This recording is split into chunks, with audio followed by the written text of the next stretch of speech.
اعوذ باللہ من الشیطان الرجیم بسم اللہ الرحمن الرحیم یا ایہا الذین آمنوا کونوا قوامین بالقسط شہداء للہ ولو علی انفسکم،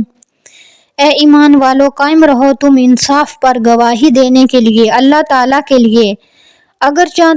تم کو تمہارا نقصان کیوں نہ ہو، یا تمہارے والدین ہوں، ماں باپ میں سے ہو، یا تمہارے قریبی رشتہ داروں میں سے ہوں۔ اس آیت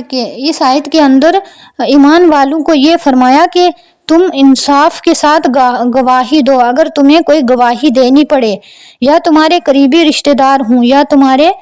والدین میں سے ہوں، تو تمہیں اگر کوئی گواہی دینی پڑے تو تم حق کے اوپر قائم رہنا، سچی گواہی دینا۔ تمام معاملات میں ادائیگی حق کے وقت بھی اور فیصلے کے وقت بھی انصاف پر خوب قائم رہنا۔ اللہ تعالیٰ نے ایمان والوں کو یہ فرمایا، اور اقرار یا شہادت کی نوبت آئے تو بھی تم یعنی شہادت گواہی دینے کی تو اللہ کی خوشنودی کے لیے سچی گواہی دینا، اگرچہ تمہارا اس میں نقصان کیوں نہ ہوتا ہو، اپنی ہی ذات کے خلاف ہو، یا کسی دوسرے کے خلاف ہو، یا اپنے ہی خلاف کیوں نہ گواہی دینی پڑے، جس کو اقرار کہتے ہیں، یا والدین کے اور یا دوسرے رشتہ داروں کے مقابلے میں ہو۔ اور اگر گواہی کے وقت یہ خیال نہ کرو کہ جس کے مقابلے میں ہم گواہی دے رہے ہیں یہ امیر ہے یا غریب ہے، یعنی آگے یہ آیت اللہ تعالیٰ نے یہ آیت آگے فرمائی کہ ان یکن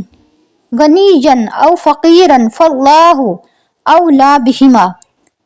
کہ وہ مالدار ہے یا محتاج یعنی فقیر ہے، پس اللہ تعالیٰ اس کا زیادہ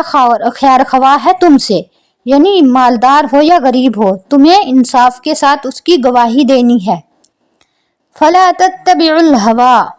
اور نہ تم پیروی کرو دل کی، یعنی اپنے دل کی خواہش کا نہ مانو کہ تم یہ سوچو کہ امیر ہے تو اس سے کوئی ہمیں نفع ہوگا تو ہم اس کے حق میں گواہی دے دیں۔ ان تعدلوا، یہ کہ تم اس کے بارے میں شہادت اور گواہی انصاف کے ساتھ نہ دو، انصاف نہ کرو۔ فَإِن تَلْوُوا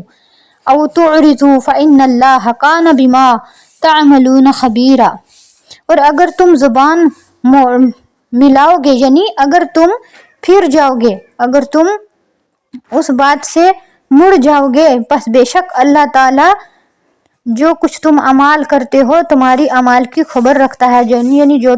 تم کام کرو گے، تم اگر جھوٹی گواہی دو گے یا کسی نفع کے وجہ سے تم کسی کے خلاف گواہی دو گے تو اللہ تعالیٰ تمہاری ہر کام سے واقف ہے اور اس کی خبر رکھتا ہے۔